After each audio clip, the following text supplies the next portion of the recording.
Welcome to Redvee TV, supported by Chapel House Cars for the 2025 season. We are joined by Redvee's Noah Stevens, not Saint Noah Stevens, it's Redvee's Noah Stevens for a Redvee Christmas special. Noah, you finished for Christmas. How are you? I'm good, lads. I'm good. I've just came back from a lovely little trip in Wales with a few of my mates, and now I'm ready just to chill basically over Christmas. It's been a long 6 weeks, I won't lie. Getting back into pre-season and stuff like that.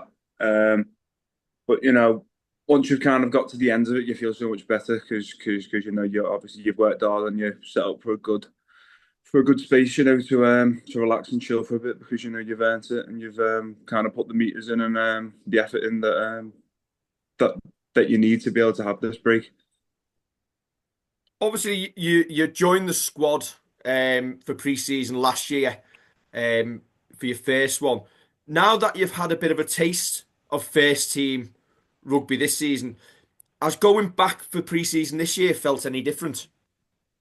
Um, I mean, yeah, um, there's always a step up from whatever level you're playing. So you can do as many academy pre-seasons as you want or whatever, but nothing really kind of preps you for what's coming because it is a shock to your system. But that's kind of the only way to do it. So kind of having the pre-season year before, and then you're going into it, knowing what to expect. Knowing it's going to be hard. It's more kind of mentally being able to then get your head around it because you know what's coming, less so physically. So definitely having a pre-season last year going into this one, it really does do like a world of difference. Just because you've been there and you already know that you've done one before, so another one isn't going to it's not going to be any different. It's going to be just as hard, but you already know you can do it, so you have that peace of mind. Seeing a nice wet and windy Formby beach, Yeah, I'm sure the Aussie lads were more than grateful to finish for Christmas after doing that on the final day. yeah. What differences have you seen so far with obviously Lee Breers and Eamon O'Carroll coming in to join Wello on the coaching staff? Has there been any big changes in pre-season from last year? Um, you know, there's been changes, but I think kind of the core value of what it means to be a Saints player and just kind of the core Saints values don't ever change. But with that said, Lee and Eamon have brought a lot. Um, Obviously being in the forwards, like Eamon is as well, being in the contact room with the kind of the stuff he's implemented. Like I haven't really seen, but the intensity like we've been training at in those scenarios, I've never really been in an environment like it, and I think all the lads will concur and agree as well. And then in regards to Lee, you can just see speaking to him how passionate he is about the game, and just how much knowledge he has, and just how he likes to share it. And we're playing some really really fast direct footy. I can't really obviously speak about too much of it, but just like kind of the way he wants us to play kind of goes hand in hand with preseason because preseason is all about getting your fitness for backup and stuff like that, and kind of the football he wants to play with us. It's perfect for that. So with that said, obviously, a lot of the values and stuff, like I said before, that you kind of need to have to be a Saints player to stay the same. But with that, Lee and Eamon have kind of brought a lot on their own, obviously kind of changed on things about how they're looking forward, to this season's attack and defense, and that there's kind of changes that we're going to try and make. So yeah, there has definitely been some good changes. Obviously, the season's starts February time, and you've got the Christmas break in between. At this point in pre-season, is it a balancing act with the fitness, the conditioning, and the skills? And then obviously, do you go back in after Christmas and does it ramp up? Yeah, that's the thing. You have to try and find a balance between it all because you want to be training as hard as you can to get your fitness levels up, but with that, we get stress on your body, and you have to kind of find the balance. So we'll have one day which is kind of like a clarity day, a detailed day where you're going through, maybe not as physically intense, but mentally, you really have to be there because that's the day for learning. And then the next day is when, you'll ramp it up a bit, but you'll try and implement those things that you can't, that, you learn the foundations of the day before. You'll try and implement it into, kind of more like a high pressure scenario where you are kind of doing it under fatigue, like you will be in the game scenario. Um, so yeah, you have to kind of work around everything. With skills, video, how much running you're doing, because obviously it all goes hand in hand together because it's all it's all a part of the package. Is being a successful rugby player and the wider spectrum of successful rugby team. So usually probably after the break, it'll kind of carry on as it has, but maybe push up a bit more. But then towards the end of as we start to get into February, it'll start to come down a bit because we need to kind of prep ourselves then for a game time, and our bodies need to be ready, to face that. Yeah, I want to just like touch on some of the physical stuff that you do during the pre-season training. I've heard a couple of things that's kind of you put through. One's called the bronco test.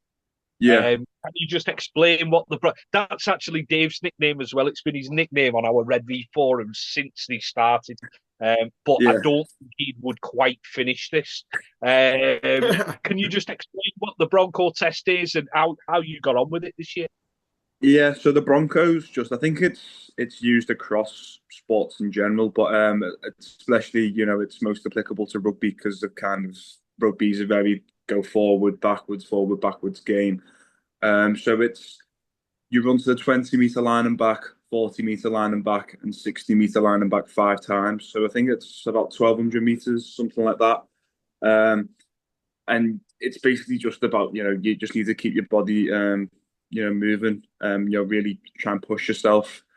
I think you want to try and aim below 5 minutes, kind of. I think below 4:55 is considered like a peak performance time, and I think I got about 4:55, maybe 4:56.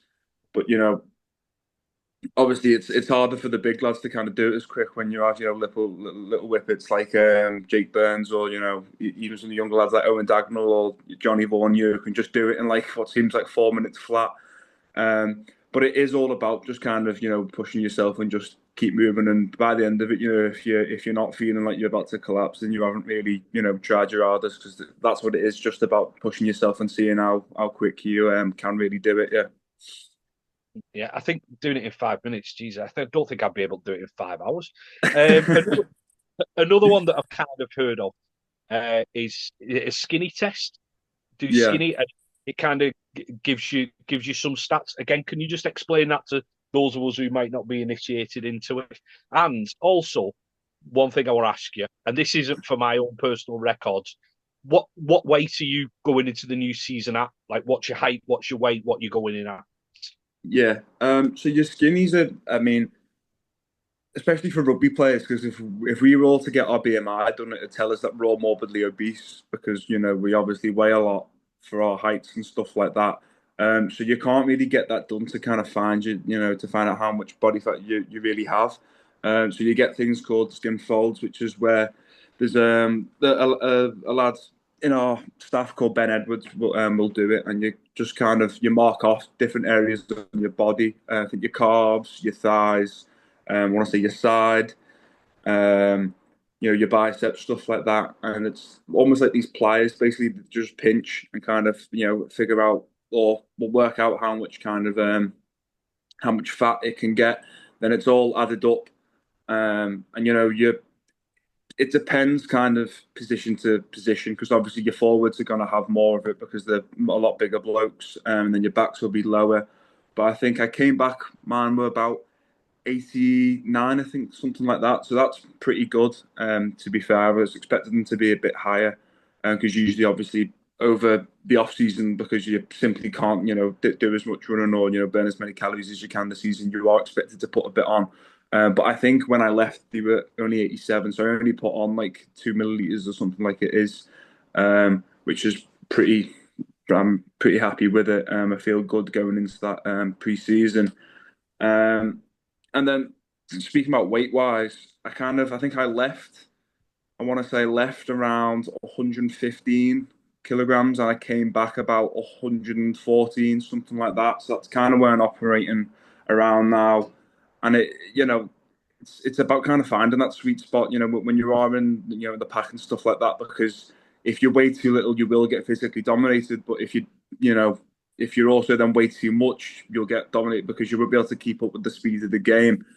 So, depends on what kind of role you're playing. You have to kind of find that sweet spot. For the likes of like me, Al and Iggy, who are kind of more, strike runners, you are going to be a bit higher because you're using more weight because that's kind of, what's getting you your pound pushing you around. But, you likes Leezy and George and stuff like that, there's a lower, but, that's because they're just freaks, like they have like the build of like a back, but, almost on the frame of a forward. So, they're theirs are a lot lower than ours, but that kind of means that they're able to then travel for longer and stuff, but maybe necessarily without as power as much power as like me or Al or Iggy, for example.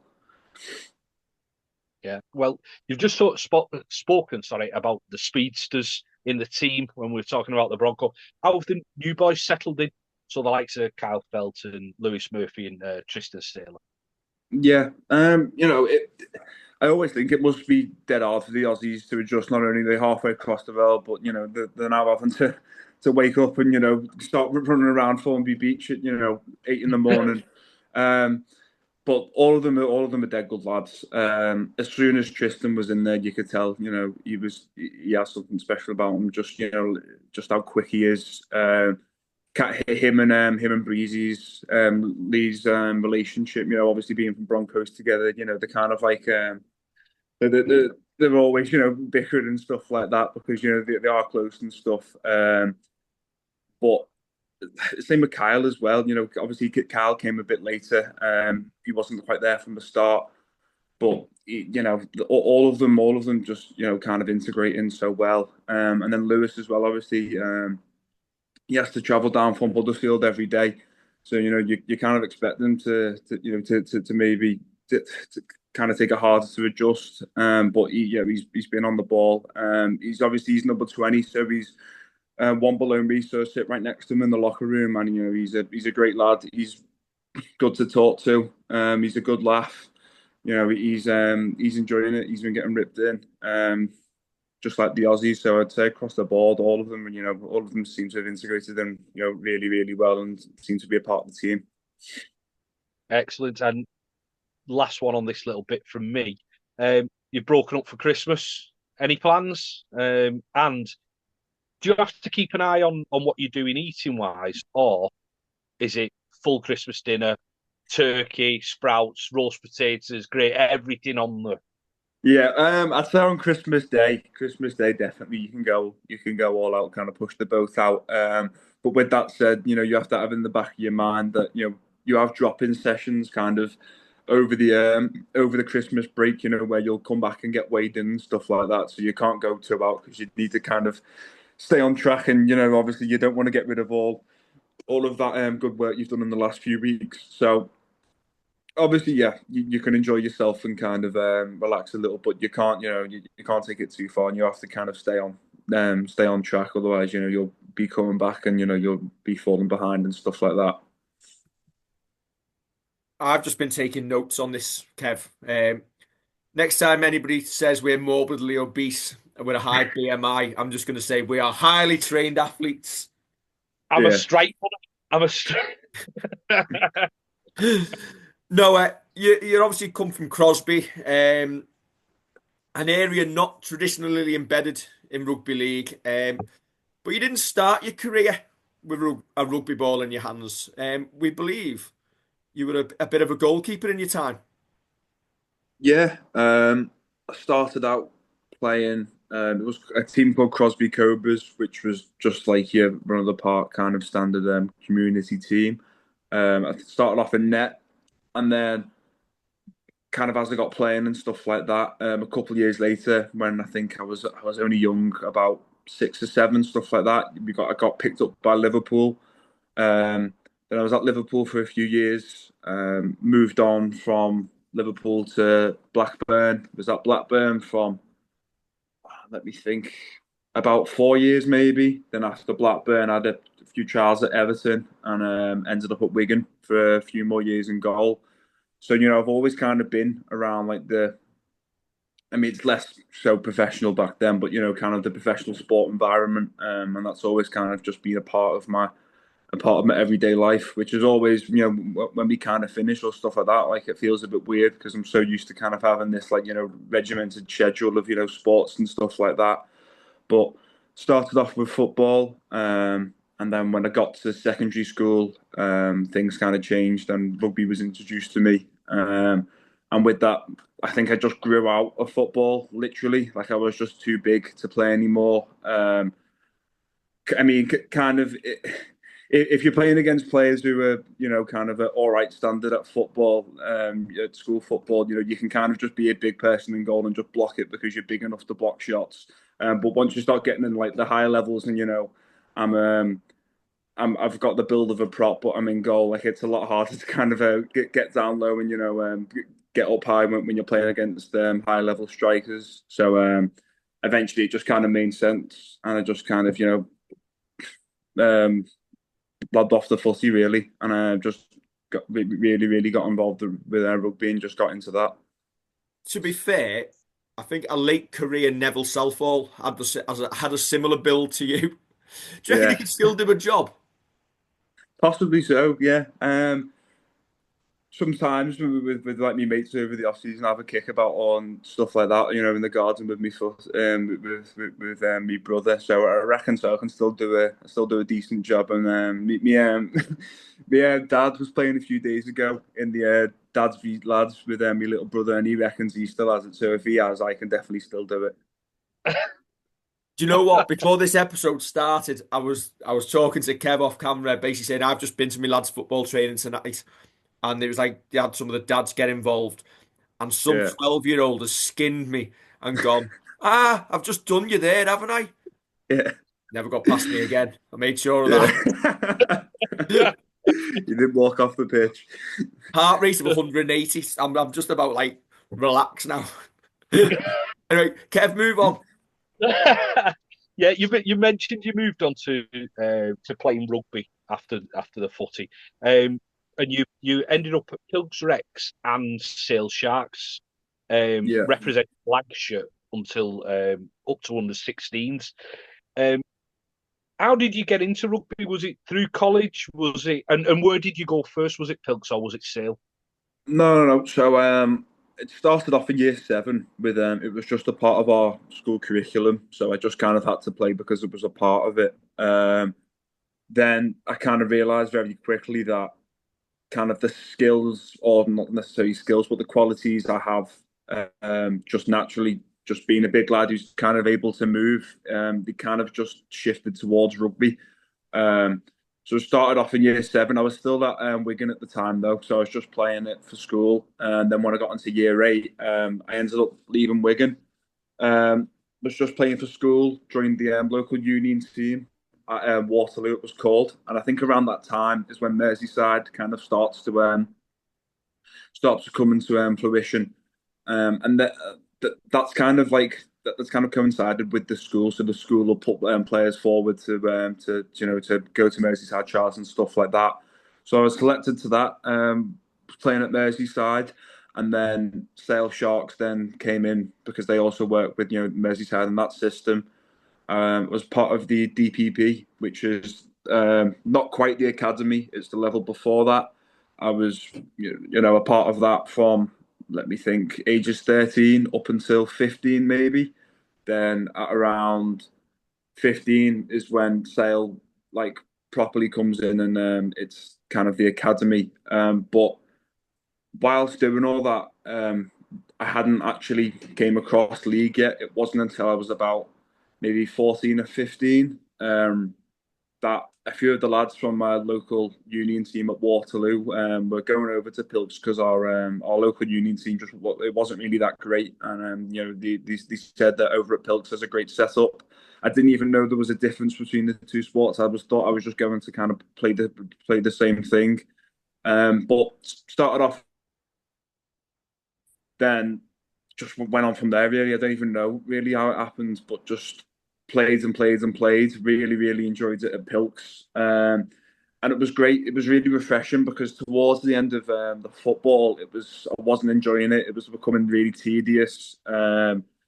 It felt like every session I was going to, it was caused by like mum and dad were making me, not necessarily because I wanted to, but then when things started up at Pilks, I just loved it. I had a really good coach in Gray and Cranny, and I just loved it. The whole setup, the lads who were there, the sport in itself, and as soon as it came down to between league and union, it was it wasn't that hard of a decision just because I enjoy playing league more. So Sale eventually got binned off when I was about 16, I think. They kind of wanted me to stay on, but you can't do you can't play academy rugby league and academy union at the same time. You kind of have to you have to come to a decision. And like I said, it was just the sport I enjoyed more. So I ended up going with league and ended up at Saints.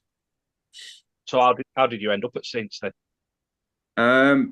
Well, the team was playing that at Pilks. It was only in Div 3. So there's Div 5, Div 4, Div 3, Div 2, Div 1, then Prem. So there really wasn't any kind of scouts, anything looking in Div 3, just because you're not playing at that high of a level. But there was a fella in the Pilk setup called Riggers who spotted me, thought I had something special.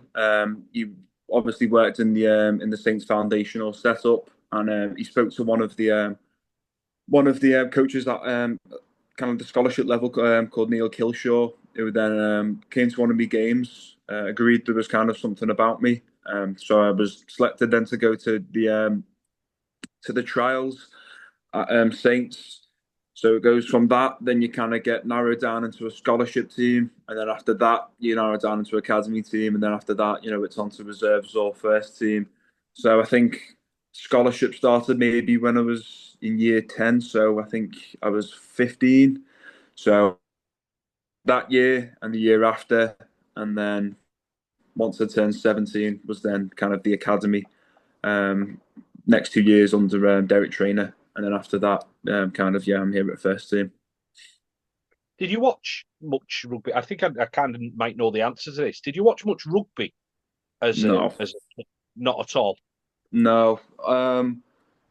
Didn't really watch Union as a kid, when England were playing or anything. Didn't watch league. I mean, even to be honest, now I don't really watch that much of it. It's just something I enjoy playing, so I play it. And it's kind of been like that with sports in general.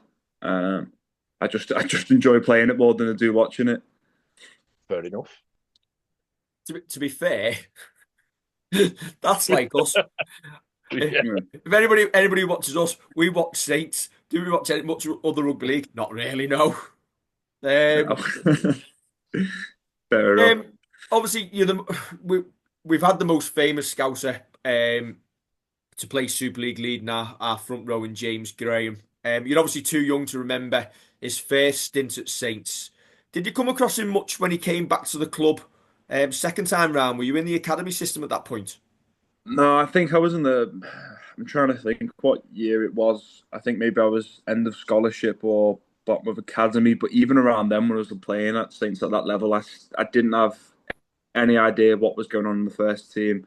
No, it was literally just a case of me playing for a team. I didn't really understand kind of like the magnitude of the team I was playing for, the club I was representing. It was just a case of put my boots on, go out and play with a few lads, and then go back home and have me dinner. I didn't really kind of even know there was another Scouse lad who'd even played rugby before that. I thought it was just kind of me playing league on my own. Yeah, you're not special. You're number 2. Yeah, yeah, but I'm the second one now, so it's not as big of a deal. But yeah, I didn't honestly, I didn't really know, and it wasn't until a lad at one of the old union teams I played for told me that his uncle was James Graham, and then told me about how he'd also played for Saints before. And then I went home and had a look, and I was like, yeah, bloody hell, he's not wrong. Obviously, James had a massive career in the NRL after playing for Saints for so long. Is the NRL or Australia something you'd ever consider emulating one day? Is it an ambition to potentially play over there at some point in your career? Um, yeah, I mean, I think it's probably a part of everyone's in some way. It kind of is like the pinnacle of rugby league, if you'd say that. It's the most. It's the team's. Sorry, not the team. The country's national sport over there. But with that said, it's a lot easier said than done than just packing up and moving over to Australia. First of all, you have to earn the right to play there, and then second of all, you have to actually go through with that decision. But it's definitely something I'd be open to in the future, maybe. But for now, I'm happy where I am, obviously. But yeah, of course, maybe in the future would be. But it's all kind of dependent on the circumstances I find myself in at the time. Right, let's forget about other Scousers who played rugby league. Focus on you. You made your first team debut last season away at Castleford. Just interested as to kind of the build up before it. So, like the weeks preceding, you'd been in and around 21. How did you find out that you were going to make your debut? Like that week of the game, was it a little bit before you had an inkling it was going to happen? Just how did it all come about? Yeah, so I had no idea I was going to be getting picked. I was happy just being around the lads, just getting to experience kind of what it was like to be, in kind of the first team environment on game days and stuff like that. And then we were going in for a meeting where Weller was going through the squad. I had absolutely no idea, but I think a few lads already knew I was picked. One of my mates called Johnny Vaughan said to me something like, "I bet you a coffee you're picked," and I was like, "Shut up! Like, there's no way." And little did I know, he already knew I was playing. And then a few seconds later, Wello puts up the team for the week. I scanned through it. They didn't even really properly look at it. Just sat back down to daydream or whatever I was doing at the time, and then I look back up again because everyone's kind of like buzzing and stuff like that. And I look up when I see my name at the bottom. I just thought, fuck me, like I had absolutely no idea. I had no idea it was coming at all. So yeah, we go through the team. He reads his name out, and everyone starts shouting and stuff like that, and everyone's buzzing for me. And I'm just happy it happened and stuff like that. I was just happy I was given the opportunity, and that the lads I was playing with trusted me, to kind of do the job, because ultimately, that's what it's about, kind of earning the trust of those players you're out there with, and the lads who've done it in week in week out for years before you, just knowing that they have your back and they think, yeah, that this kid's ready. That was probably the most rewarding thing almost, that you're with these lads who've done so much, and they also back you and believe in you. Did that settle the nerves then? It sounds weird, but I wasn't really nervous. I haven't really, not to sound all, big in that, but I wasn't really that nervous. I was just kind of accepted it. It was the only game I've really been nervous for was Leeds, my first ever home game. I don't know why, but just that game I was dead nervous for it. But the rest of them have all been fine, because if you kind of just view it as you're just going out there to play a game of rugby and do your job, which you've done hundreds of times before, it kind of it simplifies it almost, and anything that changes is just like the level of the opposition you're playing against. If you just forget about all the people out there watching and stuff like that, at the end of the day it's just another game of rugby. So it wasn't too bad, and it's obviously easier when like you're walking out and there's people like Johnny Lomax, Tommy Makinson and stuff like that, Percy ahead of you. It makes it a lot easier, and you have lads like that in your team as well. You can trust. So to be honest, now for the first game, I wasn't that nervous. It was weirdly the second my first home game at Leeds. For some reason, I was more nervous for that. It's funny you mentioned Tommy Makinson because he got sent off in your debut. Yeah, he did. And I was stood next to someone who will remain nameless, but is the other person on this video, who, as soon as he got sent off, he was like, "Oh, that's it. Noah's not making his debut. Oh, what Wello's going to do?" And came up with this absolutely mad scenario, which meant you wouldn't get minutes.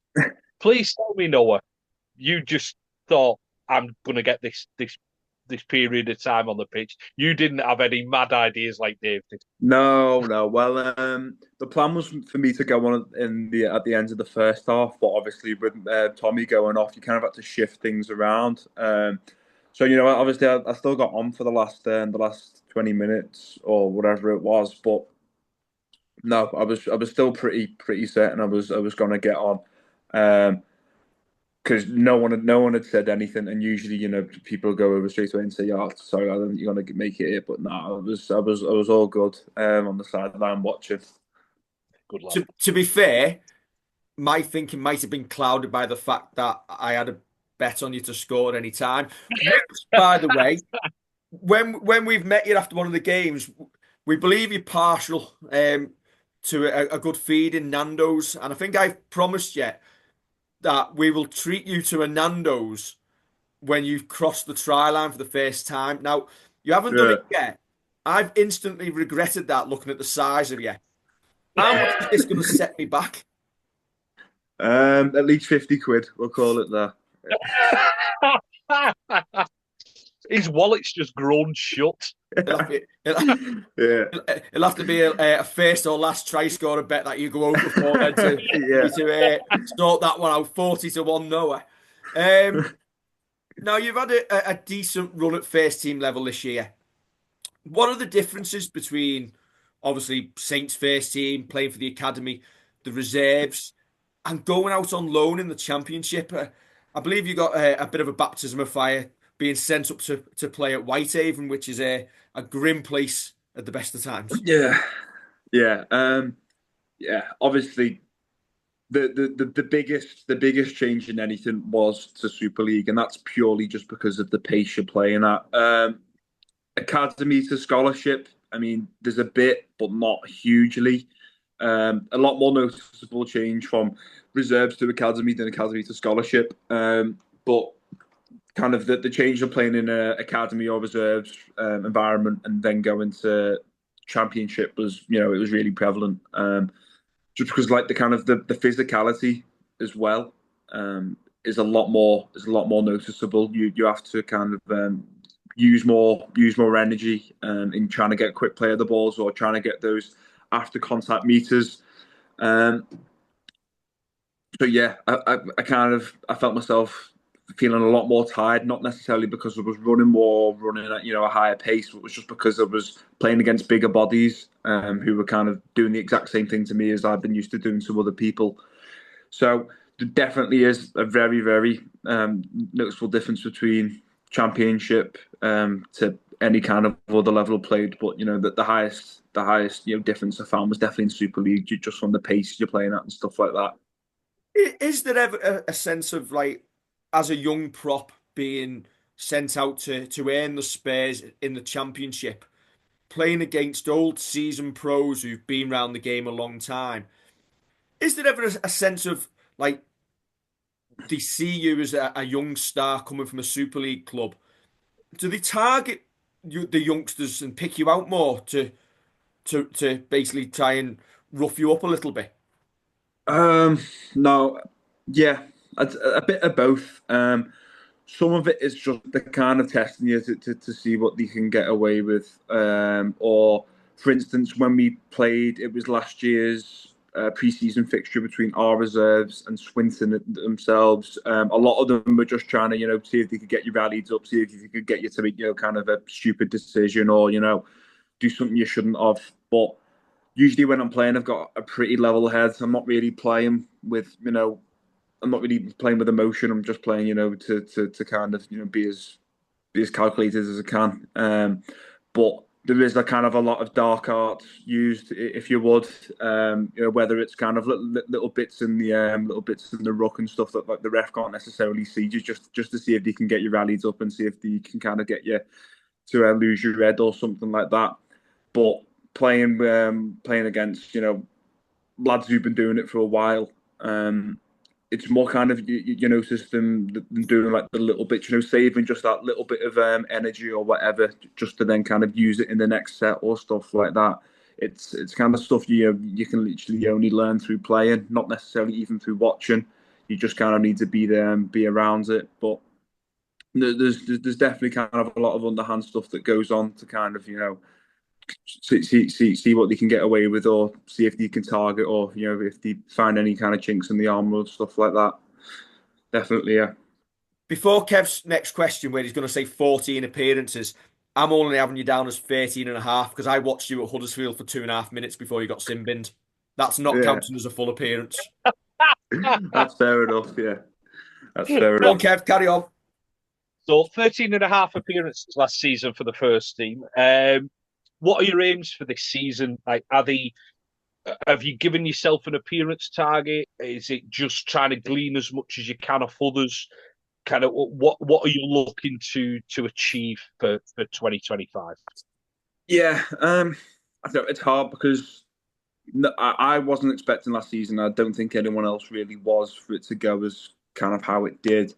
So to kind of put numbers and stuff like that, it's hard because you really don't know what's coming ahead, or what is realistic.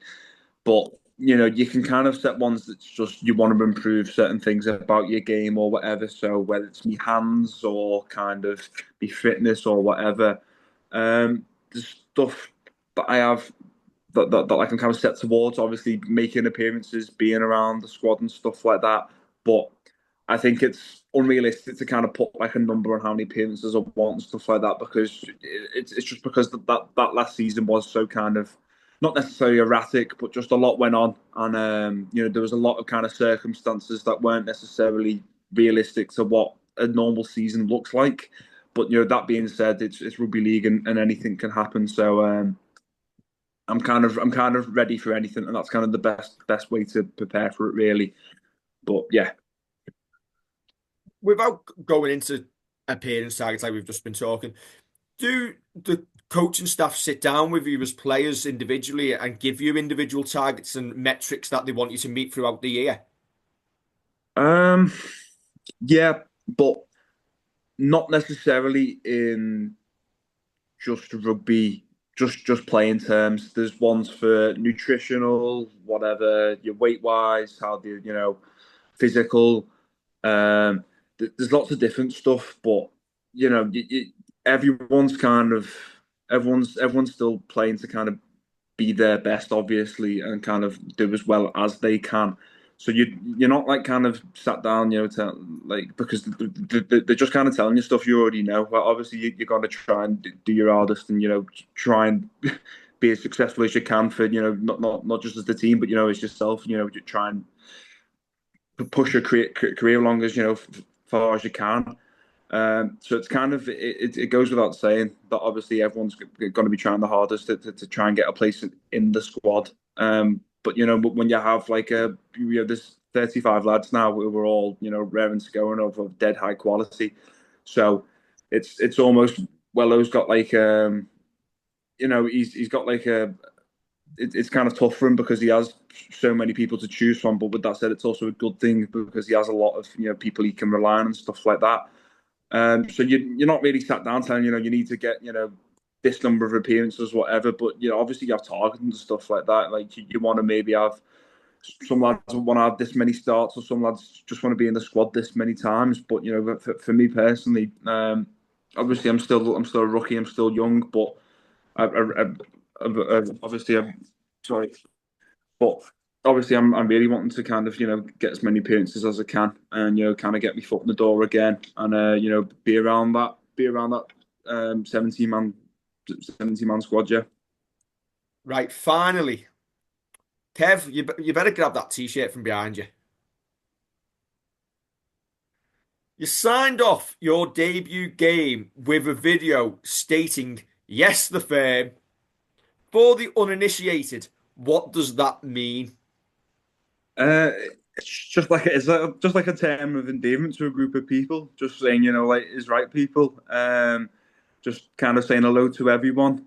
I was just kind of in the moment, I just kind of said it because just sometimes I forget everyone I'm speaking to isn't kind of where I'm from, isn't up to kind of with the kind of like the lingo that I used. I think it's different now in the squad. Everyone's gotten used to how I talk and can kind of decipher what I mean. But it's just like a term of endearment, let's call it, to a group of people you care about.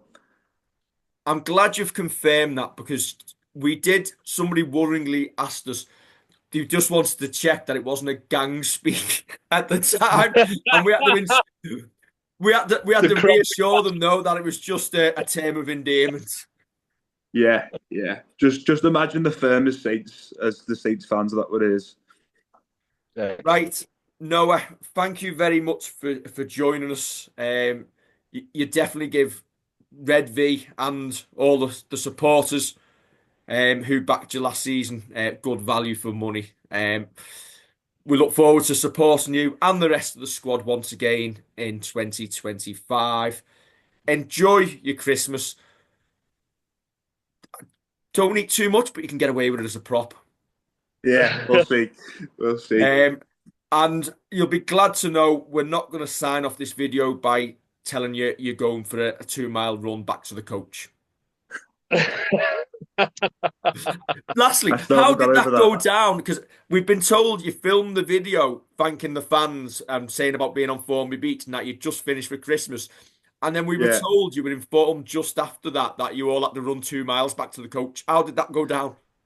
No, well, the thing is, we weren't told it was 2 miles. We were told it was 10 minutes of running. And 10 minutes of running can be anywhere from 2 miles to 200 meters. So we had no idea. No idea. But it took a lot longer than 10 minutes for quite a few of us, especially after the session we'd just been through. But yeah, it was one of them because you've kind of got through it all, and for the entire run, you're literally just thinking, "I'm so close to finishing now. I'm so close to just sitting down and having something to eat." You know what I mean? You must have been halfway home. Yeah. So for those 2 miles or whatever it felt like, it felt a lot longer. You're just there in kind of tunnel vision, just running. So whether or not I did the video or not, I still would have just. You still just have to plod on. It's all you can do, really. Right then, we are done and dusted for this Redvee Christmas special. Noah, have a great Christmas. And Thanks, lads. You too. In the new year. Don't forget to like, share, and subscribe. And we'll catch you very soon for another episode of Redvee TV. Catch you soon.